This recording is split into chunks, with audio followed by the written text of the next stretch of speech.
अस्सलाम वालेकुम। Programme night addition में हम आपको खुशामदीद कहते हैं। नाज़रीन, पीडीएम की कुछ जमातें तो वैसे ही पीडीएम को छोड़ गई, पीपल्स पार्टी छोड़ गई, एएनपी छोड़ गई, दो आम जमातें छोड़ गई, और जो हैं उन्हें वो ख़ुद भी संजीदा जो है ना वो लेते नज़र नहीं आते हैं। लेकिन हुकूमत की इनकी चंद रोज़ पहले की धरने और लॉन्ग मार्च के बयान को हुकूमत इसको संजीदा ले गई है। पीडीएम धरना देगी तो हुकूमत के जो स्पेशल यूनिट्स हैं ये मुहासरा करेंगे। डी चौक अब रेड लाइन होगा और एहतजाज की सियासत का बाब बंद होगा। इस्लामाबाद में धरना देने और एहतजाज करने वालों से निमटने के लिए वफाकी वज़ीर इत्तलात व नशरियात फवाद चौधरी साहब ने क्या स्ट्रेटजी बताई है, ज़रा सुनिए। मजमे से निपटने के लिए एक नया यूनिट इस्लामाबाद पुलिस जो है वो अपने अंदर डेवलप करेगी। उसके लिए खसूसी टेक्नोलॉजीज़ जिसमें ड्रोन टेक्नोलॉजीज़ शामिल हैं, उनमें हमारे जो कैमराज शामिल हैं, बाकी चीज़ें जो हैं वो शामिल हैं। उनकी मदद से एक एनवायरनमेंट क्रिएट किया जाएगा ताकि ये जो मॉब रोज़ाना इस्लामाबाद के ऊपर हमलावर होते हैं उनके लिए जदीद टेक्नोलॉजी और तंजीम से और तरबियत से मुसल्लह जो पुलिस फोर्स है वो खड़ी की जाए। अब नाज़रीन, लगता ऐसे है कि मुल्क की सियासत में शायद कोई भूचाल आने वाला है जो वफाकी हुकूमत सोच रही है या जो इक़दाम उठाने जा रही है। एक तरफ बलूचिस्तान हुकूमत में खींचातानी तो दूसरी तरफ इस्लामाबाद में जो है वो मैदान लगा हुआ है। एक पेज पर होने वाले भी अब एक पेज पर नज़र नहीं आते हैं, बर वक्त होने वाले काम भी होते हुए नज़र नहीं आते हैं। हुकूमत के ख़िलाफ़ मोर्चा जन पीडीएम भी चाल बदलने पर मजबूर हो चुकी है, क्योंकि एएनपी और पीपल्स पार्टी पीडीएम को खैरबाद कह चुकी हैं, जिसके बाद मौलाना की सियासत भी अब बदली नज़र आती है, क्योंकि पीडीएम के सरबराह रियासती इदारों को छोड़कर अब हुकूमती कारकर्दगी पर हमें तनकीद करते हुए नज़र आ रहे हैं। लगता है कि पीडीएम में भी शहबाज शरीफ साहब का जो मुफाहमती एक फार्मूला है वो अब नज़र आ रहा है। अब जहाँ पीडीएम ने हुकूमत के ख़िलाफ़ जारहाना तो नहीं मगर सख्त पॉलिसी अपनाते हुए रोड कारवान चलाने और इस्लामाबाद की तरफ लॉन्ग मार्च करने का इंदिया दिया है, वहाँ हुकूमत ने भी सूरत हाल से निमटने के लिए पुलिस का स्पेशल दस्ता तश्कील देने की तैयारी कर ली है। अब महसूस तो यही होता है कि वफाकी हुकूमत नहीं तो कोई ना कोई तो ज़रूर घबरा रहा है। कौन घबरा रहा है? हुकूमत के जो इक़दाम हैं ये क्या इंडिकेशन है, और क्या वाकई पीडीएम का लॉन्ग मार्च हुकूमत को टफ टाइम देने वाला है, और वो भी पीपल्स पार्टी और एएनपी के बगैर? तो बात करूँगी, मुझे ज्वाइन कर रहे हैं मुस्लिम लीग नून के सीनियर रहनुमा राना सनाउल्लाह साहब। अस्सलाम वालेकुम, बहुत बहुत शुक्रिया राना साहब आपका। राना साहब से पीडीएम की मूवमेंट पर बात करने से पहले मैं एक सवाल पूछना चाहूँगी कि आज मरीम नवाज़ ने ये बात करी कि इमरान खान नवाज़ शरीफ नहीं बन सकते और वो कोशिश भी ना करें। मेरा सवाल ये है कि इमरान खान को नवाज़ शरीफ बनने की ज़रूरत क्या है, वो क्यों बनेंगे? नवाज़ शरीफ पर करप्शन के चार्जेस हैं, वो सज़ा याफ्ता हैं, ज़मानत पर हैं, बकौल हुकूमत के भागे हुए हैं झूठ बोलकर। अब इमरान खान ने तो ऐसा कुछ नहीं किया, तो वो क्यों नवाज़ शरीफ बनने की कोशिश करेंगे? राना साहब, वो इसलिए नवाज़ शरीफ बनने की कोशिश कर सकते हैं कि मियाँ नवाज़ शरीफ वो वहद इंसान है जिसको इस मुल्क के अवाम ने इतनी मोहब्बत दी, इतना प्यार दिया कि उसे 3 मरतबा जो है वो अपना मैंडेट दिया, उसे मुंतखब वज़ीर आज़म बनाया, जो कि इमरान खान के एक दफ़ा भी नसीब में मुमकिन नहीं हो सका। और 14 में कंटेनर पे चढ़ के 4 साल तक कंटेनर पे चढ़ के वो कंपेन करता रहा, लेकिन फिर भी जो है उसे सेलेक्टेड ही जो है वो बनना पड़ा। वो इसलिए भी ख्वाहिश कर सकता है कि मियाँ नवाज शरीफ वैसे अगर सेलेक्टेड होते पिछले 2-3 दिन से जो सिचुएशन चल रही थी ये सेलेक्टेड नहीं कर सकता। सुन ले तो वो इसलिए भी कोशिश कर सकता है कि मियाँ नवाज शरीफ वो जो है वो काबिल फ़ख्र पाकिस्तानी है जिसने तख्लीक़ पाकिस्तान के बाद इस्तेहकाम पाकिस्तान का ख्वाब शर्मिंदा ताबीर किया और इस्लामी दुनिया की पहली जो है वो एटमी क़ुव्वत जो है वो उसके हाथों से वो फ़ैसला हुआ और पाकिस्तान एटमी क़ुव्वत बना।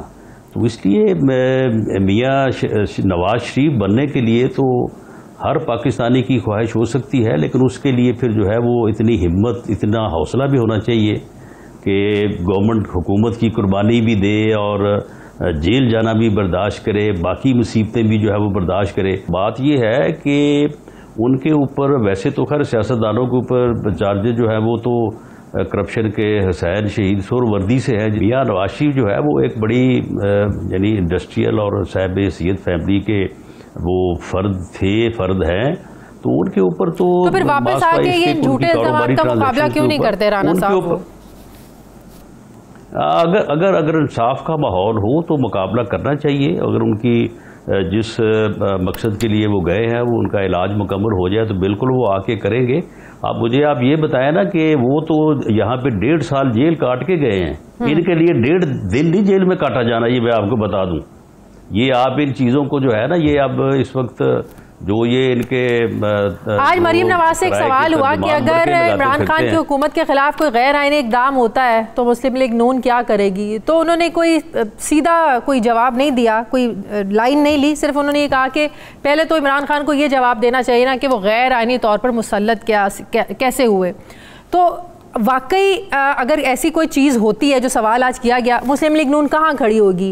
क्योंकि आप लोगों के साथ ये माजी में होता है और आप लोगों का गिला शिकवा भी है, कहाँ खड़े होंगे आप लोग? नहीं जी, बिल्कुल हम बिल्कुल जो है वो इमरान खान की तरफ नहीं खड़े होंगे, क्योंकि ये खुद इस मुल्क के ऊपर एक गैर आईनी तौर पे काबज़ टोला है, उस टोले का ये सरबराह है। एक गैर आईनी अपना मामला जो है उसके ऊपर दूसरा गैर आईनी मामला होगा, one and the same thing. तो आप गैर आईनी इक़दाम का साथ देंगे? कदम की मतलब भी हमायत नहीं करेंगे जी, नहीं हम उसका भी साथ नहीं देंगे, लेकिन इसके साथ भी नहीं होंगे। तो क्या करें? ये भी गैर आईनी तौर पे ये भी नाजायज काबज है। 2014 में इमरान खान की भी यही राय थी आप लोगों के बारे में, जब 126 दिन का धरना दिया था। नहीं, हम तो ठीक है, हम यही मुतालबा करेंगे कि मुल्क में फ्री और फेयर इलेक्शन हो, और फ्री और फेयर इलेक्शन के नतीजे में आवाम की जो राय है, जो मैंडेट है, उसके मुताबिक जो भी मुंतखब हो जाए, भले ये हो जाए या कोई और हो जाए या हम हो जाए, उसे जो है वो मौका दिया जाए, वो मुल्क की खिदमत करे। तो अब 2 साल रह गए हैं, तो 2 साल का वक्त दे दें। आज तो मरियम साहिबा ने एक बार फिर कहा कि हम सियासी शहीद नहीं बनने देंगे, तो मतलब तो यही है ना कि कोई ऐसी मूवमेंट आप लोग नहीं चलाएंगे जिससे इस हुकूमत को घर भेज दिया जाए या हालात ऐसे पैदा कर दिए जाएं। तो फिर अगर हुकूमत चल रही है फिर इसको चलने दें, फिर ये लॉन्ग मार्च, धरने, फिर ये किस लिए पीडीएम एक्टिव हो रही है? नहीं, ये चल नहीं ना रही, वही तो बात है। ये हुकूमत चल नहीं रही, ये हुकूमत सिर्फ करप्शन कर रही है। ये पंजाब में आप मुझे बताएं कि कोई हुकूमत है, कोई पंजाब में आप एक आदमी जो है वो अपनी चीज़ जो है वो 100 रुपये में बेच रहा है दोपहर को, शाम को उसका रेट कर देता है 150, कोई पूछने वाला है? हर किस्म की पोस्टर का वहाँ पे जो है वो सौदा होता है। बनी गाला में जितनी ATMs हैं, जो इनके जो है वो तो आप लोग ये सिर्फ इल्जामात है ना, आप लोगों को चाहिए फिर एक्सपोज करें। वो रिंग रोड स्कैंडल, फलां स्कैंडल, चीनी स्कैंडल, अद्वियात स्कैंडल, यानी अरबों जो है वो कौम का लूट रहे हैं, कौम को भूखे मार रहे हैं, इस मुल्क को तबाह कर रहे हैं, इस मुल्क को नॉन फंक्शनल कर रहे हैं। तो फिर क्या हम जो है वो इन्हें कहें कि आप 2 साल में ये सारा कुछ कर गुजरे? तो ये नैब ऑर्डिनेंस आपको लगता है कि इन्हीं चीजों को जो है ना वो इसीलिए लेके आया गया है कि अपने आप को ये फायदा दे सकें? तो फिर आप लोग जाएं सुप्रीम कोर्ट में जाकर इसको चैलेंज करें। टेलर मेड ये नैब ऑर्डिनेंस जो है ये टेलर मेड है कि आटा चोरी इन लोगों ने किया है, किस तरह से किया है, क्यों किया है, वो किस तरह से बच सकते हैं। चीनी स्कैंडल वाले किस तरह से बच सकते हैं, पेट्रोल वाले किस तरह से बच सकते हैं, ये रिंग रोड वाले किस तरह से, यानी टेलर मेड इन्होंने वो NRO जो है वो बनाया जिसका किसी ने मुतालबा ही नहीं किया था। ना चैलेंज कर देना इसको राणा साहब, फिर इसको चैलेंज करें ना बिजनेसमैनों ने। जी बिल्कुल चैलेंज करेंगे, क्यों नहीं करेंगे चैलेंज? कब करेंगे चैलेंज? चैलेंज करेंगे बिल्कुल। नहीं देखें, उसमें यह है कि हम मुतहिदा अपोजिशन के साथ भी हैं इन दी पार्लियामेंट, और उसके अलावा जो है वो PDM में भी है, सबको ऑन बोर्ड लेके माहिरीन कहते हैं, कानूनदान कहते हैं कि ऑपोजिशन को ज्यादा फायदा होना है हुकूमत से ज्यादा। नहीं, गलत कह रहे हैं, बिल्कुल गलत कह रहे हैं। हमारे सिर्फ 2 बंदों को फायदा होगा। किनको? शाद खान अब्बासी और एहसन इकबाल को, और उनको वैसे भी कोई नुकसान नहीं पहुंचने वाला, ये मैं आपको बता दूं। वो केस साबित हो ही नहीं सकता, कर ही नहीं सकते। चले अगर रिलीफ मिल रहा है तो अच्छी बात है राणा साहब। 3 आदमियों को फायदा होगा। नहीं, क्यों? उन 3 को उनको तो रिलीफ वैसे मिला हुआ है, ये केस ही झूठे हैं, ये साबित हो ही नहीं सकते। अच्छा, और इन्होंने नहीं, जमानत है, इसके बावजूद वो साबित नहीं हो सकते। इन्होंने जो है वो अपना 300 ATM इन्होंने जो खा के जिनकी तोंदें अब जो है वो फटने को हैं, इन्होंने अरबों रुपया फंड्स लिया है, फंड्स अरबों रुपया इन लोगों से जिन्होंने लूटा है इस मुल्क को मुख्तलिफ शक्लों में। हुकूमत इसको कैसे, हुकूमत के लिए कैसे फायदेमंद है? कैसे हुकूमत के ऐसे कौन से इकदाम है जिनसे तहफ़्फ़ुज़ मिलेगा इस ऑर्डिनेंस के जरिए? जी देखें, चीनी स्कैंडल जो है उसमें वज़ीर आज़म से लेके नीचे तक सारे जो है वो जेल जाते हैं अगर ये एनआरओ ना हो। अच्छा, आटा स्कैंडल में ये सारे जेल जाते हैं, बुजदार पंजाब हुकूमत, अद्वियात स्कैंडल में ये सारे जेल जाते हैं। अच्छा। पेट्रोल का जो स्कैंडल इन्होंने किया उसमें सारे जेल जाते हैं। यानी इनके जितने कैबिनेट डिसीजन है वो सारे बदनीति पे मबनी है। वो एटीएम के कहने पे किए हैं, वो लोगों से फंड्स लेके पैसे लेके किए हैं इन्होंने, वो सारा फोरम ही निकाल। तो आप लोगों के लिए बहुत अच्छा वहां पे होने वाला इस बेसिस की बुनियाद पर वो आप लोग जाके चैलेंज करें इसको। फिर जी करेंगे चैलेंज इसको। देखें, हम इसको सिर्फ जो है वो किसी फोरम पे चैलेंज नहीं करेंगे, हम इसके खिलाफ जो है वो जद्दोजहद करेंगे, हम इसके खिलाफ सियासी जद्दोजहद करेंगे, अवामी राय को जो है वो मुतहद करेंगे और अवामी राय को मुतहद करना यही तो सबसे बड़ा काम है। अदालत भी जाएंगे, किसी भी एक तरफ अवामी मूवमेंट चलेगी, अवाम की अदालत में जाएंगे, दूसरी तरफ अदालत में जाएंगे, आप सुप्रीम कोर्ट जाएंगे। जी बिल्कुल, सबसे बड़ी अदालत अवाम की अदालत है। तो पीडीएम का एक्टिव होने का मतलब क्या है? लॉन्ग मार्च है या हुकूमत को सिर्फ एक आप इसको थ्रेट के तौर पर समझते हैं, घर भेजना चाहते हैं? अब मकसद क्या है? ऑल्दो पीपल्स पार्टी भी आप लोगों का हिस्सा नहीं है, एएनपी भी नहीं है, क्या वो मोमेंटम बन पाएगा पीडीएम का? बात सुने, ये सुन लें, देखिए जी, मोमेंटम बने ना बने, ये मुजरम हुकूमत है, ये इस मुल्क को तबाह कर रही है, ये इस मुल्क को लूट रही है, इसने मुल्क की इकॉनमी तबाह कर दी है, फौरन महाज पे इसने इस मुल्क का बेड़ा गर्क कर दिया है, कोई इज्जत नहीं रही पूरी दुनिया में हमारी। इसलिए हम खामोश रह के या इस हुकूमत को घर भेजने का मुतालबा ना करके इस जुर्म में शामिल नहीं होना चाहते। तो फिर हम ये मुतालबा भी करेंगे, इसके लिए जदोजहद भी करेंगे, हम इसके लिए जदोजहद भी करेंगे, इसका मुतालबा भी करेंगे। बाकी फैसला, लॉन्ग मार्च का फैसला या जो भी फैसला, वो तो खैर पीडीएम की सरबराही अजलास में होगा। एजिटेशन के मूड में हैं आप लोग, क्योंकि उधर से हुकूमत की तैयारी में है, स्पेशल दस्ते तश्कील दे रही है कि आप कोई इजाजत नहीं होगी कोई रेड लाइन क्रॉस करने की, और ये जो मजमे जमा करने का ढोंग रचाते हैं लोग, या सब कुछ नहीं रहेगा? ये स्पेशल दस्ते जो है वो हमने भी बड़े 10 साल देखे हुए हैं, ये स्पेशल दस्ते काम नहीं आते। जब अवामी सपोर्ट और अखलाकी जवाज़ हुकूमत खो बैठती है तो उसके बाद ये दस्ते वगैरह काम नहीं आएंगे इंशाल्लाह। पीपल्स पार्टी से आप लोग राब्ते में हैं? जी, बतौर मुतहिदा अपोजिशन के हमारे जो पीडीएम के प्लेटफॉर्म से सर, वो अपोजिशन पीडीएम में दोबारा शामिल करने के हवाले से? नहीं, पीडीएम के प्लेटफॉर्म पे तो पीपल्स पार्टी है नहीं, लेकिन पीपल्स पार्टी मुतहिदा अपोजिशन के प्लेटफॉर्म पे है और मियां शहबाज शरीफ साहब पूरी तरह से उनसे राब्ते में है और उनसे मशवरा। तो लॉन्ग मार्च, धरना, ये किस प्लेटफॉर्म से होगा? ये मुतहिदा अपोजिशन करेगी या ये पीडीएम के प्लेटफॉर्म से होगा? मेरा ख्याल है कि ये पीडीएम के प्लेटफॉर्म से होगा। और उस पीपल्स पार्टी उसमें हिस्सा नहीं बनेगी, एएनपी उसका हिस्सा नहीं होगी? भरत जी, अगर वो हिस्सा बनना चाहे तो मोस्ट वेलकम, अगर ना बनना चाहे तो वो ठीक है, वो हमारी फिर अखलाकी सपोर्ट करे।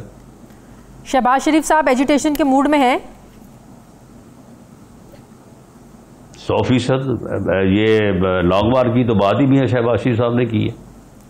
सही, बहुत बहुत शुक्रिया। मुस्लिम लीग नून के सीनियर रहनुमा राना सनाउल्लाह साहब मेरे साथ थे, बहुत शुक्रिया आपका। मुझे ब्रेक लेनी है नाज़रीन, वापस आते हैं एक छोटे से वक्फे के बाद। ब्रेक के बाद हमें ज्वाइन करेंगे सीनियर सहाफ़ी तज्ज़ियाकार मुजीबुर रहमान शामी साहब।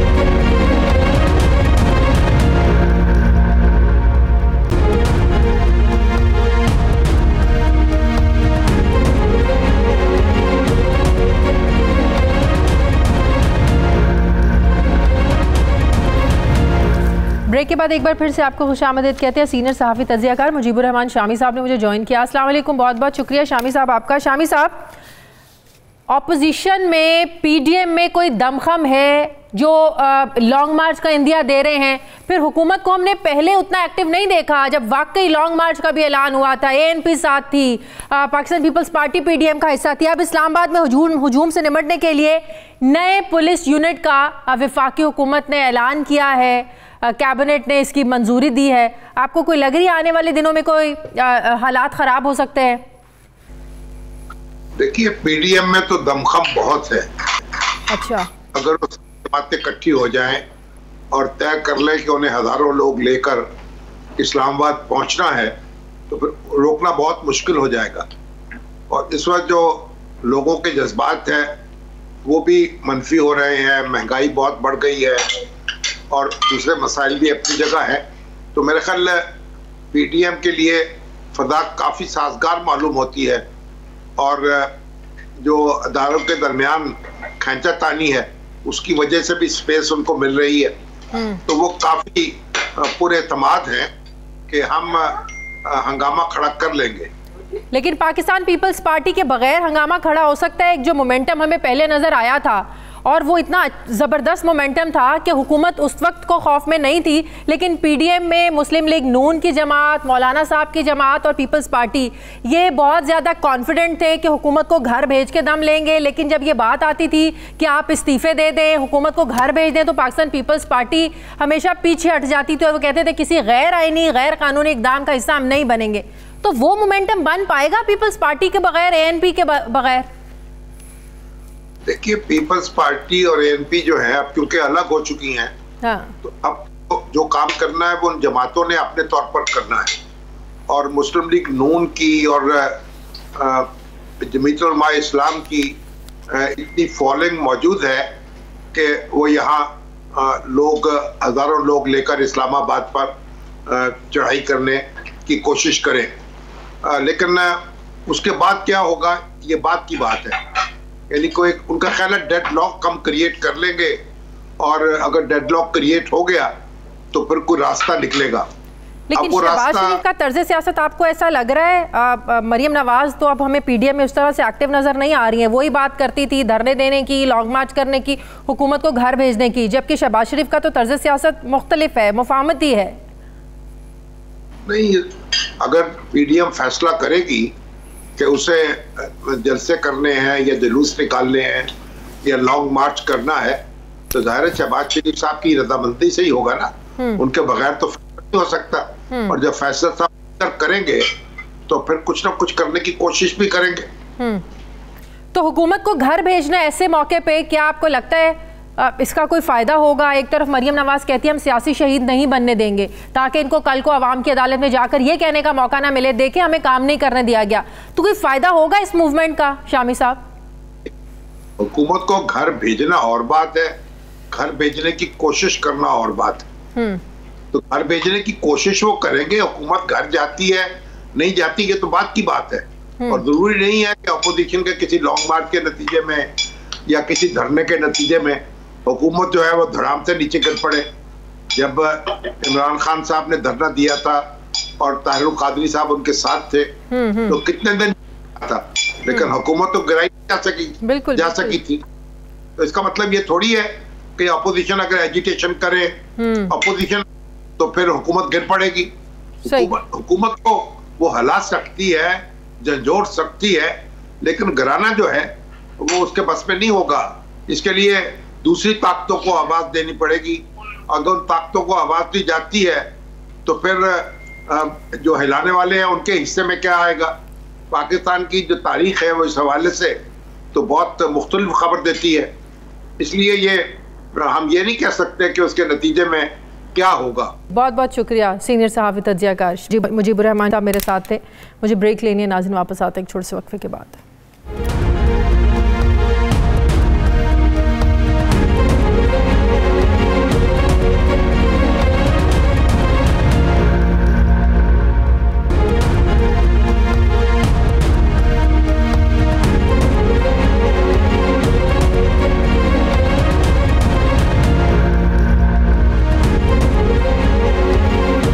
एक बार फिर से आपको खुशामदीद कहते हैं। नाज़रीन, नैब ऑर्डिनेंस अभी लागू भी नहीं हुआ कि इसे चैलेंज कर दिया गया है। नैब कवानीन में तरमीम क्या हुई, कई मुल्ज़मान रिलीफ लेने अदालत भी पहुंच गए, जिस पर अदालत ने नैब से ये डिटेल मांगी है कि नैब ऑर्डिनेंस कब से और किन अफराद के केसेस पर लागू होगा। तो एहतसाब अदालत के नोटिस के बाद फिर नैब ने वजारत कानून से इस ऑर्डिनेंस की तशरीह भी मांग रखी है, जिस पर वजारत कानून की मुशावरत जारी है। मगर इस दौरान नैब ने अपने सभी ब्यूरोज को नए ऑर्डिनेंस पर अमल दरामद करने से रोक दिया है और अब इस ऑर्डिनेंस को ही चैलेंज कर दिया है। नाजरीन, नैब के तरमीमी ऑर्डिनेंस के मुताबिक टैक्स केसेस, सूबाई या वफाकी हुकूमती कमेटियों, कमीशंस और जो बोर्ड के फैसले हैं, इनके अलावा ब्यूरोक्रेसी और निजी इदारों के खिलाफ केसेस बनाना, ये सब कुछ नैब के दायरे इख्तियार से बाहर निकल गया है। लिहाजा अब अगर इस ऑर्डिनेंस पर अमल हो जाता है तो बहुत सारे केसेस एहतसाब अदालतों से निकलकर दीगर इदारों में चले जाएंगे। यूँ एक तरह से नैब को कमज़ोर भी कर दिया गया है, नैब के दांत निकाल दिए गए हैं। मगर सबकी जो नज़रें हैं अब ये वजारत कानून पर टिकी हुई हैं, क्योंकि वहाँ से ऑर्डिनेंस की तशरीह आएगी तो ही पता चलेगा कि नए ऑर्डिनेंस का जो इत्तलाक है ये किन केसेस पर होगा और कब से होगा, और तभी फैसला होगा कि दीगर मुल्ज़मान समेत अपोजिशन जमातों के कौन कौन से अफराद को रिलीफ दिया गया है। इसी मौजू पर मैं बात करूँगी माहिर कानून साबिक प्रोसिक्यूटर नैब राजा आमिर अब्बास साहब से। अस्सलाम वालेकुम, बहुत बहुत शुक्रिया राजा आमिर अब्बास साहब आपका।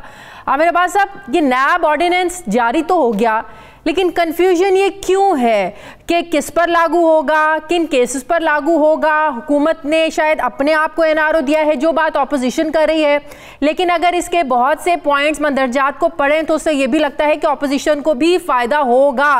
ये कंफ्यूजन है क्या? देखिए, अभी बात हो रही थी कि जी ये नैब का कानून कब से लागू होगा, तो नैब के कानून में जो ये ऑर्डिनेंस आया है इसमें ये लिखा हुआ है कि जैसे ही सदर ममलिकत ने इसको साइन किया तो it shall come into force at once. ये उसी वक्त से ये अमल दरामद इस पे शुरू हो गया है। इस वक्त नैब के जो कवानीन हैं वो अमेंडेड कवानीन है और नैब अमेंडमेंट ऑर्डिनेंस 2021 इस वक्त फील्ड में है, ना कि जो पुरानी शिकें थी। अब नई शिकों में एक चीज इन्होंने जो चेंजेस लाई हैं वो सेक्शन 4 है। सेक्शन 4 में इन्होंने कहा है कि नैब का कानून तमाम अफराद पे लगेगा मां सिवाय में उन्होंने कुछ कैटेगरीज दे दी हैं, जिसमें उन्होंने फेडरल कैबिनेट, सूबाई कैबिनेट, उसके बाद ECC और मुख्तलिफ ये जो काउंसिल्स हैं वो अलग कर दी। फिर उसके बाद का दायरा इख्तियार नहीं होगा। अगर ये सब कुछ इतना क्लियर है तो फिर नैब ने अपने ब्यूरो को क्यों कहा है कि इस पर इंप्लीमेंटेशन अभी रोक दिया और वजारत कानून से इसकी डिटेल तशरीह मांग ले कि आप तशरीह करें, फिर हम इस पर इंप्लीमेंटेशन करेंगे। नैब जो मर्जी कर ले जी, अभी आप सुनिए, नैब अपने ताई जिससे मर्जी वो पूछ ले, लेकिन अदालतों ने इसको इंटरटेन करना शुरू कर दिया है। बीइंग ए लॉ स्टूडेंट के ये कानून इस वक्त मौजूद है। फेडरल जो पहले होली काउस थी जिसमें जनरल्स थे और जजेस थे, अब उसमें कैबिनेट मेंबर्स भी आ गए हैं, उसमें ये तमाम लोग अफराद आ गए हैं, सब कमेटीज वाले आ गए हैं। और अगर किसी ECC ने या किसी और फोरम ने जिनका जिक्र उसमें मौजूद है, उन्होंने कोई सब्सिडी दे दी, कोई शुगर की इंपोर्ट की इजाजत दे दी या एक्सपोर्ट की इजाजत दे दी या वीट की इजाजत दी कि जनाब ये तो हमारे ECC या कैबिनेट का फैसला था, तो एक दफा कैबिनेट की स्टैंप लग जाती है तो भले से उससे करोड़ों अरबों का मुल्क को नुकसान हो या किसी ग्रुप को फायदा हो जाए, उनके खिलाफ नैब काम नहीं करेगा। चले, मौजूदा हुकूमत तो उसमें बेनिफिशियरी नजर आ रही है, लेकिन जो अपोजिशन पर केसेस बने हुए हैं उन पर भी ये लागू होगा?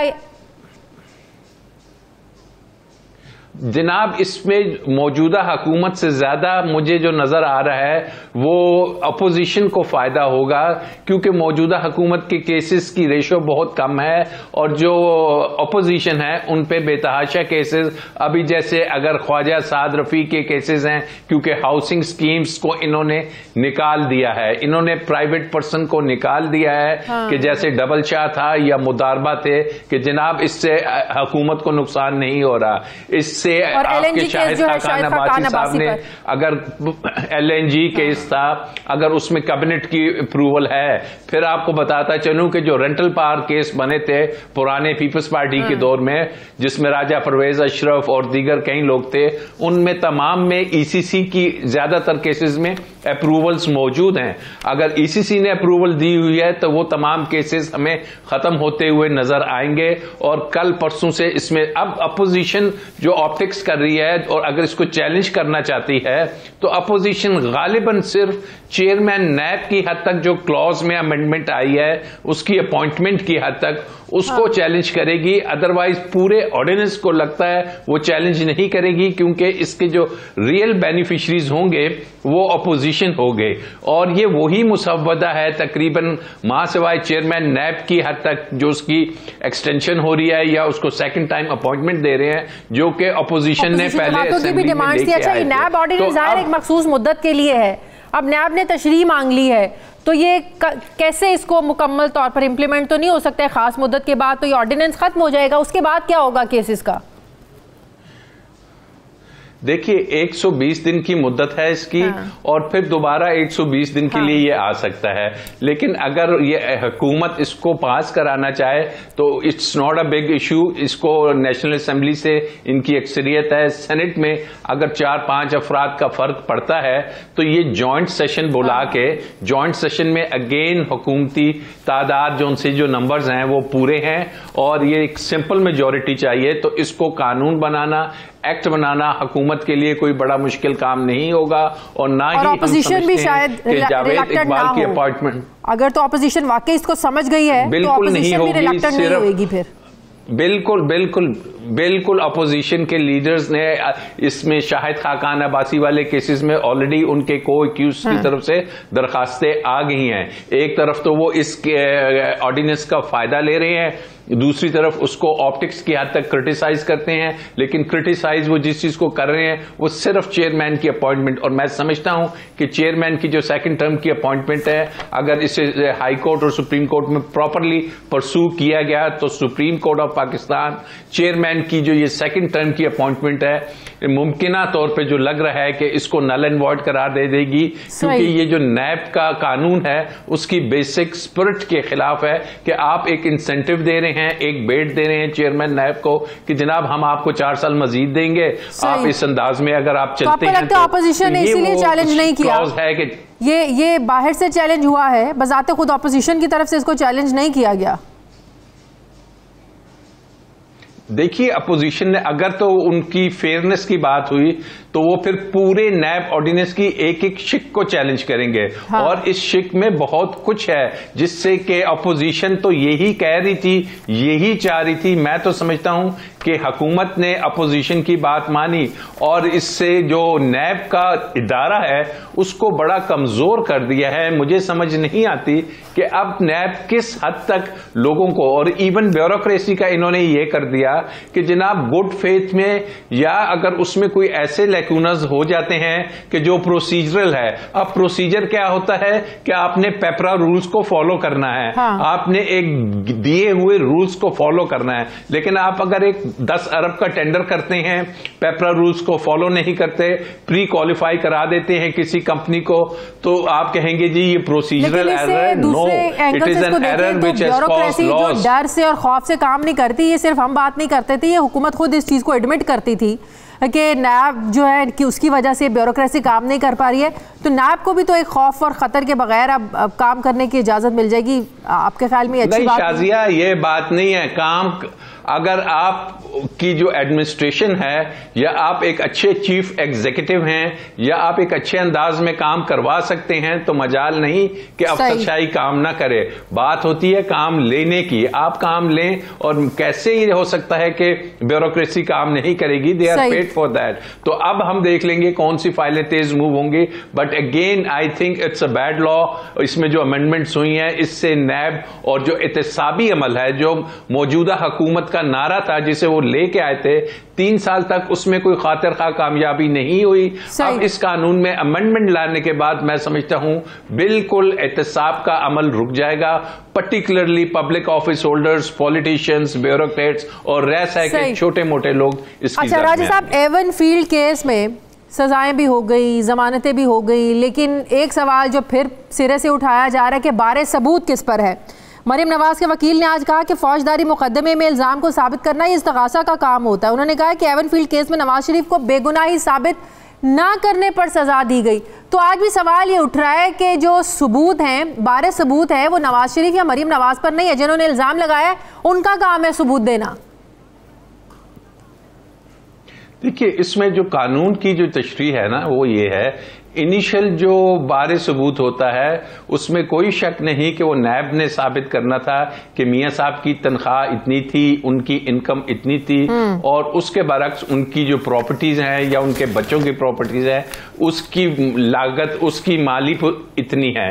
लेकिन उसके बाद सेक्शन 14 है नैब ऑर्डिनेंस का, जिसमें बड़ा क्लियरली लिखा हुआ है कि अगर आपकी आमदन से ज्यादा आपके असासाजात हैं तो आपने कोर्ट को एक रीजनेबल एक्सप्लेनेशन देनी है, मनी ट्रेल जनाब देनी है। ये असासाजात आपने कहां से ये पैसा कमाया और कैसे इस पैसे को आपने इधर पहुंचाया, और उसको आपने जस्टिफाई करना है। अगर जस्टिफिकेशन ना दे पाए तो उसी सेक्शन 14 में लिखा है शाजिया कि फिर it would be presumed, it is written in the law कि इट वुड बी प्रिज्यूम्ड कि ये करप्शन और करप्ट प्रैक्टिस का पैसा है। ये आपका कानून है, या तो इसे बदल दीजिए और इसकी जगह भी ले आइए कि जी प्रोसिक्यूशन ही साबित करती रहेगी। Otherwise till today this is the law, section 14 of national accountability. बहुत बहुत शुक्रिया राजा आमिर अब्बास साहब, साबिक प्रोसिक्यूटर नैब कानून मेरे साथ है। मुझे ब्रेक लेनी है नाज़रीन, वापस आते हैं एक छोटे से वक्फे के बाद।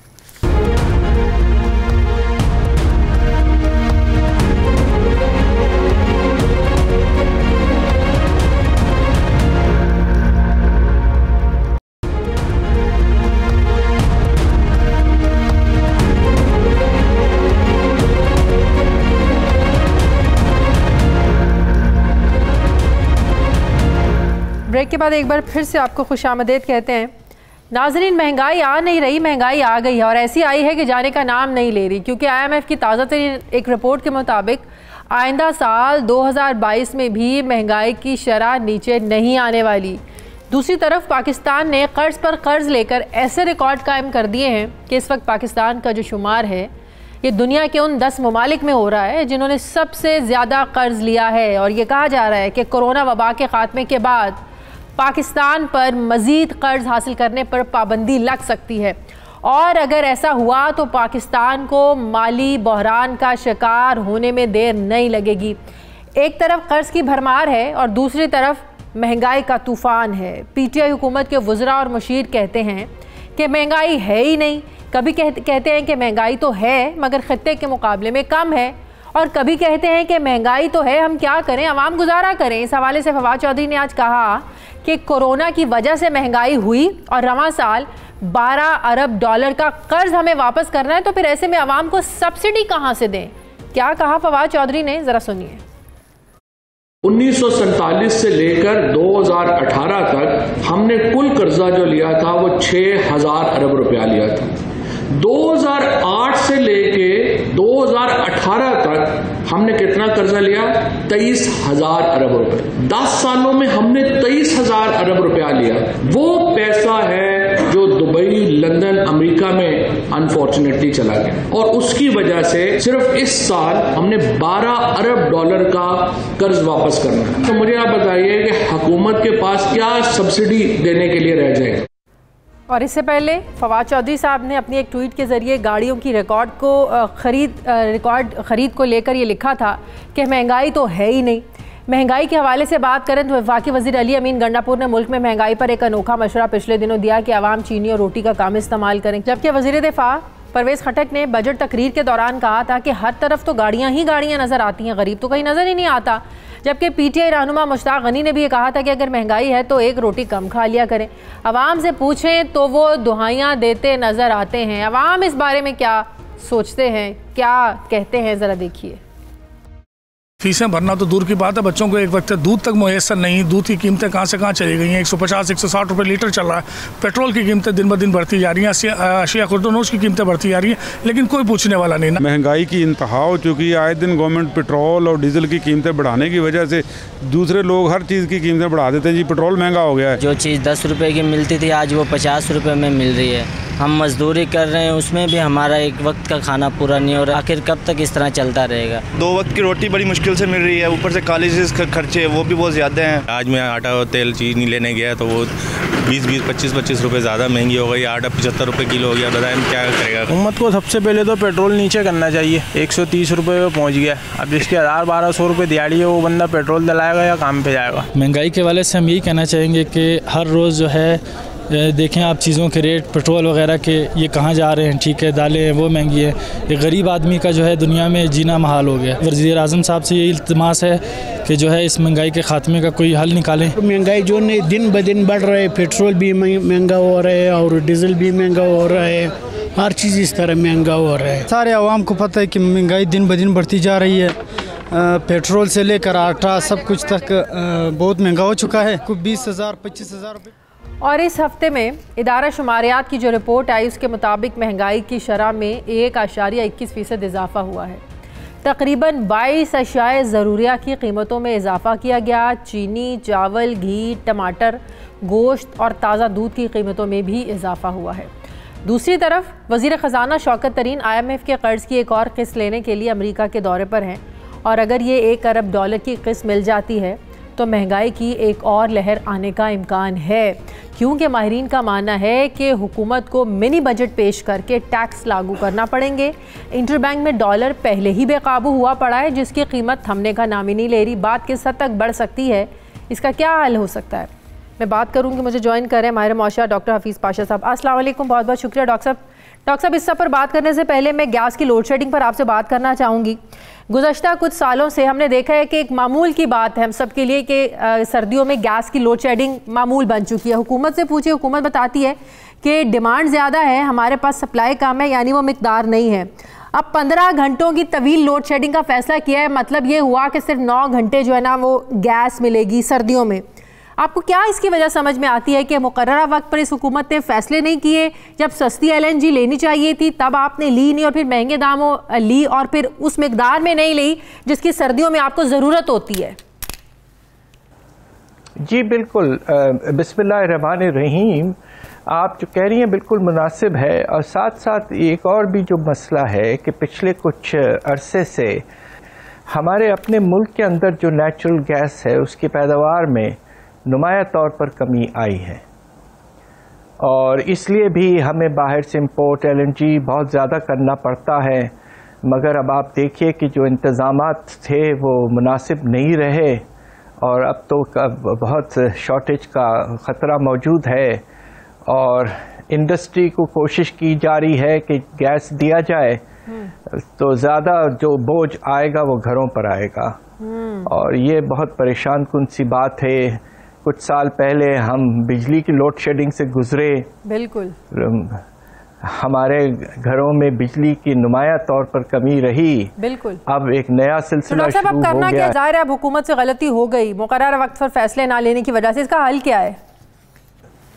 मेरा ख्याल ये है कि हुकूमत को अब देखिए LNG के जो उन्होंने ऑर्डर्स प्लेस किए उस पर रिस्पांस तक नहीं मिला है। हाँ, हाँ।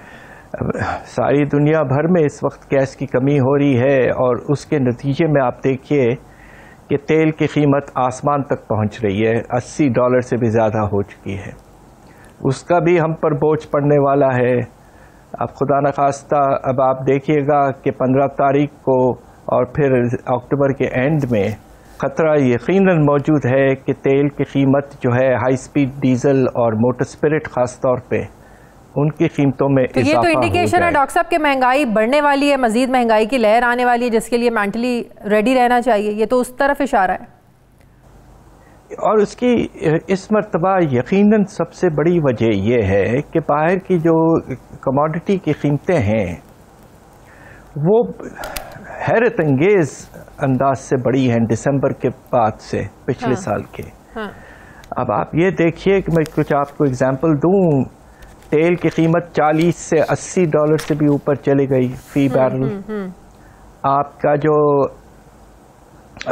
एडिबल ऑयल की इम्पोर्ट है ऑयल की, उसकी कीमत में 85% इजाफा। डॉक्टर साहब, ये जो मवाजना दिया जाता है कि खित्ते के बाकी ममालिक से पाकिस्तान में तेल की कीमतें जो हैं वो कम है, लेकिन अगर हम पर कैपिटा इनकम की बात करें तो उस हवाले से मवाजना करें तो वो भी तो बाकी खित्ते के ममालिक से कम है, मतलब कि आमदनी आपकी बढ़ती नहीं है, महंगाई बढ़ जाती है।